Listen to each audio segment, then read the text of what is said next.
Dear students, in our last video we have seen that how the metals and non-metals react each other.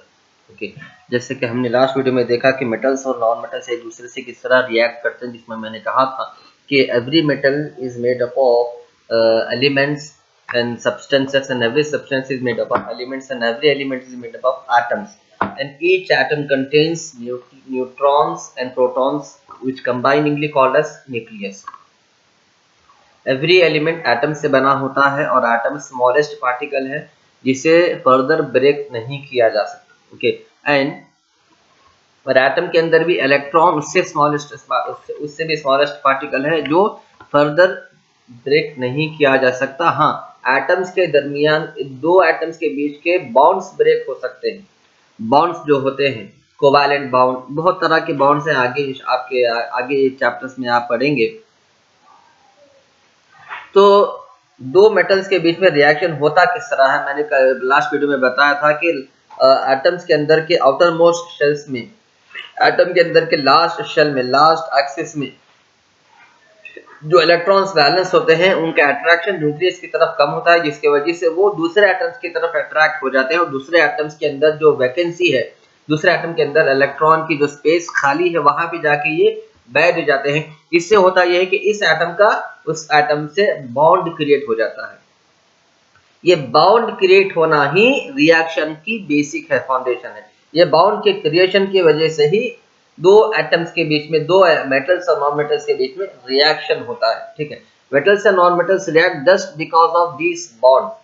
और जैसे कि मैंने कहा था कि noble gas are mostly strong such a strong substances that they will not react with other metals.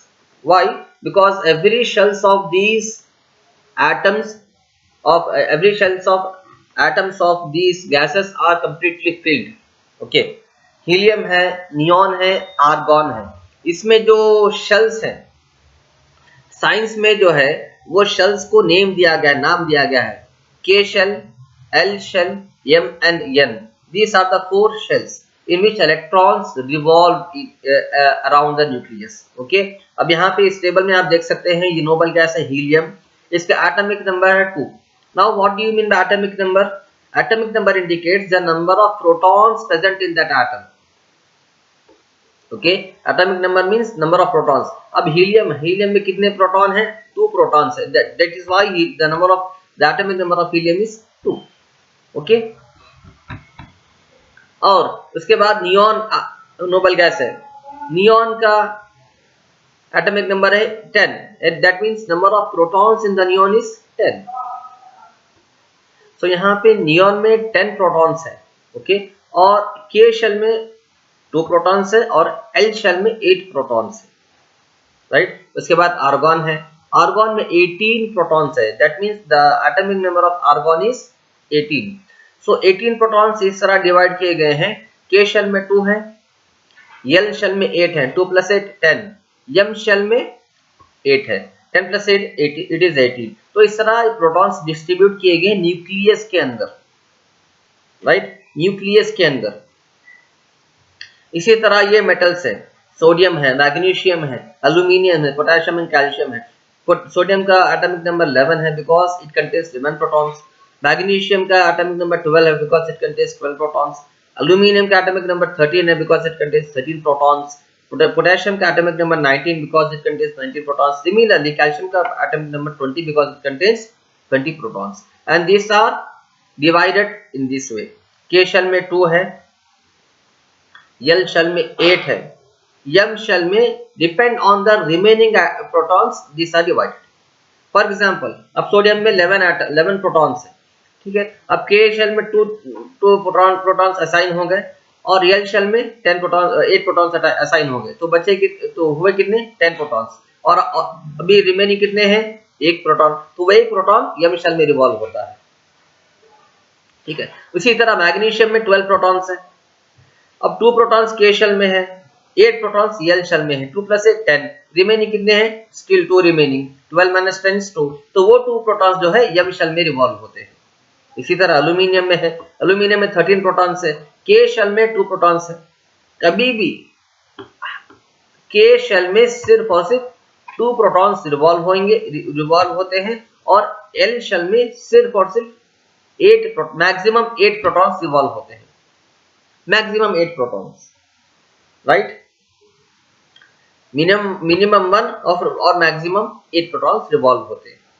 तो 13 में से 2 के शेल में आ गए, 8 एल शेल में आ गए, 2 प्लस 10 रिमेनिंग कितने 3, ये 3 जो है एम शेल में आते हैं।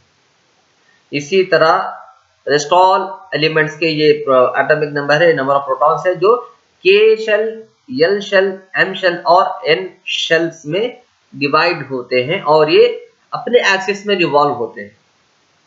Proton and neutron combiningly form nucleus, right.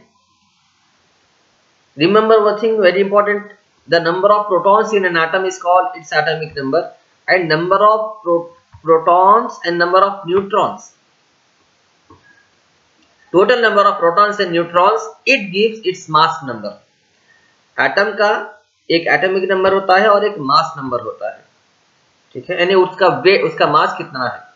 अब एटम इतना छोटा है कि उसका मास वजन नहीं कर सकते, 10 to the power minus infinity gram भी वजन नहीं हो सकता, तो उस वजह से उसे वजन कैसे करते हैं, मास नंबर से उसका वेट फाइंड करते हैं। तो मास नंबर क्या है, mass number is total number of protons and neutrons present in the atom is called its mass number, right. ये इसकी ऐसा यूनिट है, एटम के मास को फाइंड करने की ऐसा यूनिट क्या है, how you will find the mass of the atom, you will find the mass of the atom by its number of protons and number of neutrons present in that, okay।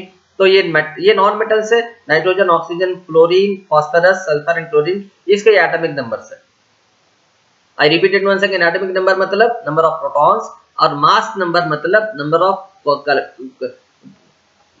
total number of protons and neutrons, it is called as mass number, okay।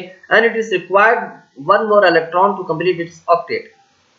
If sodium and chlorine were to react,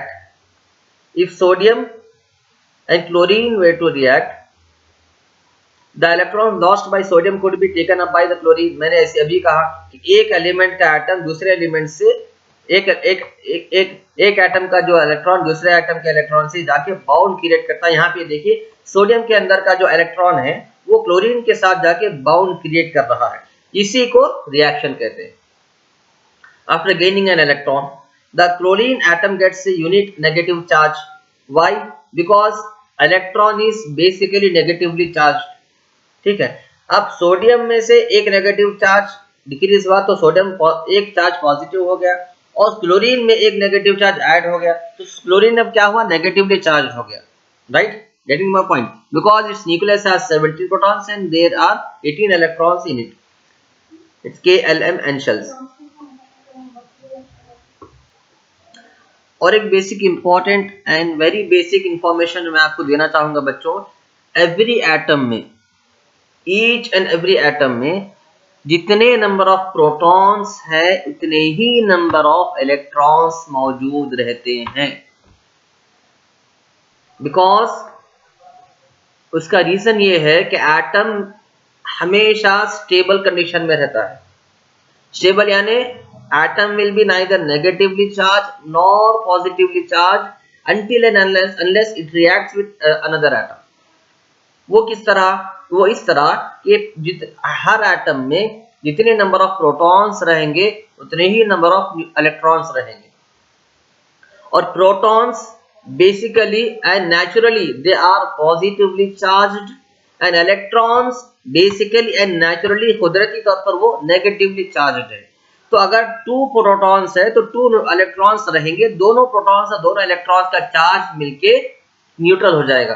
2 positive 2 negative charge अगर मिलाएंगे तो stable और neutral हो जाएगा, charge 0 हो जाएगा, और 0 charge वाले एलिमेंट एटम को हम स्टेबल एटम कहेंगे। तो यहाँ पे ये जो एटॉमिक नंबर है ये नंबर ऑफ प्रोटॉन्स है, इस क्योंकि एवरी एटम में number of protons will be equal to number of electrons, इसीलिए हीलियम में 2 इलेक्ट्रॉन्स है। इसी तरह नियोन में 10 प्रोटॉन्स है, इसी वजह से नियोन में 10 इलेक्ट्रॉन्स रहेंगे। इसी तरह आर्गॉन में 18 प्रोटॉन्स है, तो फिर आर्गॉन एटम में 18 इलेक्ट्रॉन्स रहेंगे।